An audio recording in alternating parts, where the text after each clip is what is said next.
The king of fitness games dropped a classic last year with the spiritual successor to the Wii Fit series titled Ring Fit Adventure.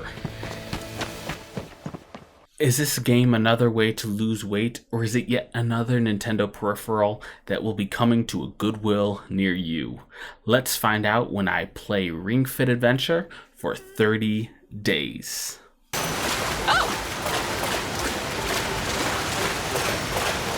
What's up, everybody? My name is Jack Jenkins and welcome to my YouTube channel. I do self-improvement challenges, item reviews, and a series called Fitness Games Challenge, where I get a fitness video game and play it through to see how good of a fitness tool it is. I already did a Nintendo game previously with a DDR Mario mix, and now I am working with their latest game, Ring Fit Adventure.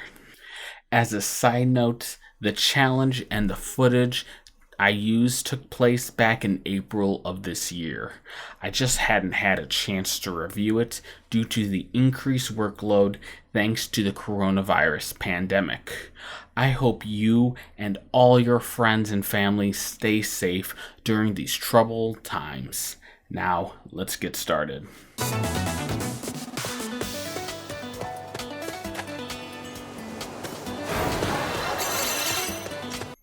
First, let's go through the actual package. When you purchase Ring Fit Adventure, you of course get the game, as well as a modified Pilates ring to fit the Joy-Con and the leg strap. The Pilates ring is very well made and durable. The design is great and the little pads here come off so you can wash them when you cover them all with hand sweat. With the ring, there is no problems at all. The leg strap, however, is not so great. It kind of works like the nunchuck holder for EA Active, except it doesn't have any grips on the bottom, making it slide around while running. After washing it once, the leg strap barely grips at all, and the strap constantly comes undone and falls off. I'll probably keep it for this and the second round, more on that later, just to see if the strap degrades any more. Overall, if this was a test, I would give the ring an A and the strap a D+. There's tons of room for improvement for that, but the ring itself is great. Now let's go into the game itself. The menu is very simple and streamlined.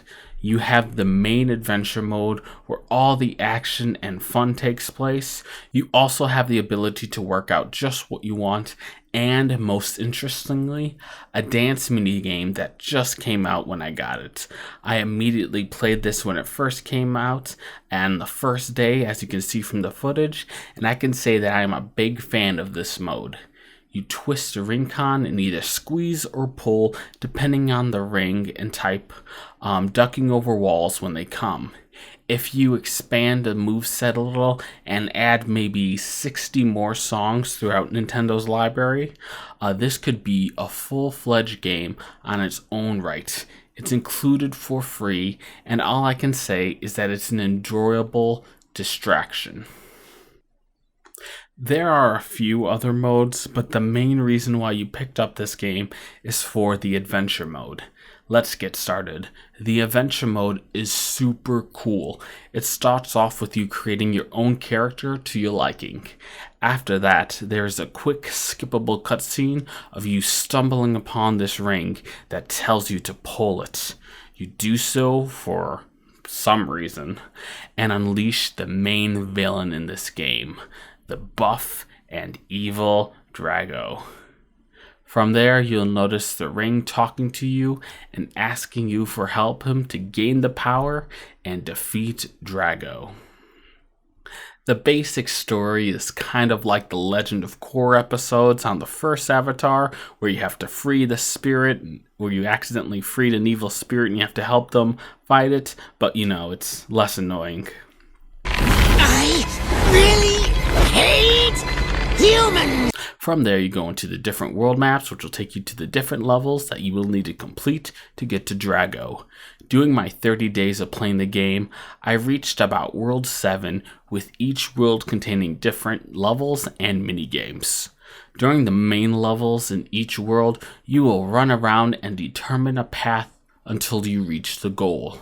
One criticism or suggestion I have is that it would be so much better to have the game set up as an open world where you run on a predetermined paths that branch out instead of selecting a level going into it. So if you ever played the game Killer 7, the movement system in my head would kind of be similar to that. Of course, it would make it much more complicated to navigate the world for those who are more casual or beginner gamers, but it would help make the game world more realized. Just imagine, instead of just you walk over, run up a hill, and that's where the snow-capped mountains is, it's, in my head, it's kind of like the overworld for the Legend of Zelda. But set on a predetermined path. During each sprint in the level, you will come across monsters that have to defeat by carrying out different exercises. At first, you only have 4 exercises, but will get more and more as you continue. The battle system is a pretty generic turn-based RPG style, where you start off with an attack or heal, and then it's back to the enemy's turn, and continue back and forth until you or the enemy loses. When it's the enemy's turn, you have to do an ab guard, where you push the Rincon into your stomach. Eventually, you get to the point where you have a chance to add the enemy do no damage, a lucky guard as it's called, attack the enemy while it's confused, and drink and make your own smoothies, as well as so many more power-ups. Overall, I really like the combat system in the game, as it helps keeps you motivated while playing. Sometimes during Wii Fit, I would get bored doing the same old exercise over and over and over again. This game solves this issue by making the effect of doing the exercise have in-game consequences.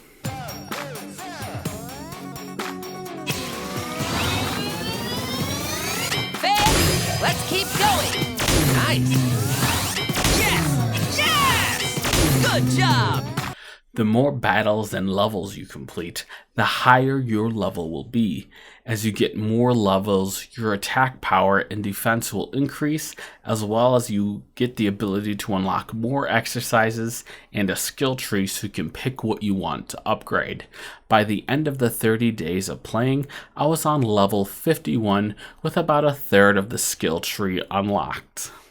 When you are not exercising, you can shop for new clothes, make smoothies by squeezing the Rincon, and completing side quests. The side quests are a good way of increasing your level without having to grind through levels again, as they usually come with a twist of trying to do this level within a certain number of steps, or play this minigame and try to get at least this many points.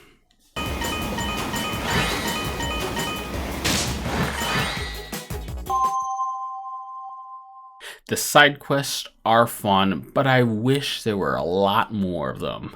I usually try and beat all the side quests before taking on the world's boss, as it's a great feeling to be overpowered compared to them. More side quests means more leveling up, which means I can feel even more like a boss to Drago. One complaint here is that there really isn't a quick play option for you to go through level to level without going through the dialogue options.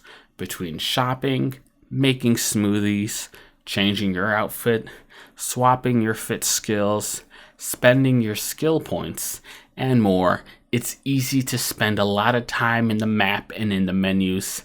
That time is not tracked by your exercise clock, so you can easily calculate how much time you spent exercise versus menu surfing.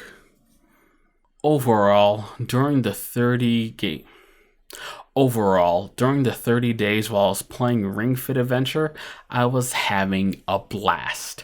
I felt most of the pain from the exercises in my legs and in my shoulders, which are good because that's where I feel like I'm the weakest at.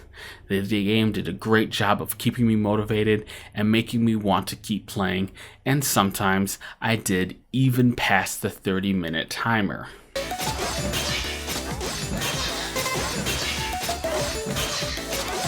Target your abs with this. Overall, I spent 9 hours and 55 minutes exercising. Again, that does not include the going through menus. Burned almost 45,000 calories and ran 18 miles. While I didn't lose any weight, as you can see, it was still fun and I feel overall toner in my shoulders and in my legs. Overall, I highly recommend buying and playing Ring Fit Adventure if you can at all find it. I had a fun time with this game, but I feel like I didn't get to fully experience it. That's why I'm going to be playing it again for round 2. I plan on playing around every other month until I beat that game, with other games thrown into the mix in between. So I'll see you later, Ring Fit Adventure, and I continue on with the next 30 days. As for my next fitness game, I think I might have to stay on the Nintendo Switch before pulling up my other video game systems. I just need another fitness game to pick. If only Nintendo published another fitness game on this system. One that you can just get digitally, so you don't have to go to the store and get a box. I'll see you soon for the next game. Thank you so much for watching this video. Please like the video if you enjoyed it. Also, you can subscribe to the YouTube channel. I release a new video every week on challenges such as these, as well as general self-improvement tests and challenges. If you have any ideas for challenges, please leave them in the comments below, and I'll make sure to try and incorporate it into our schedule. As always, I recommend you start on your own YouTube channel and try and do these challenges yourself. Have a great rest of the day, everyone, and I hope you guys stay safe during these times.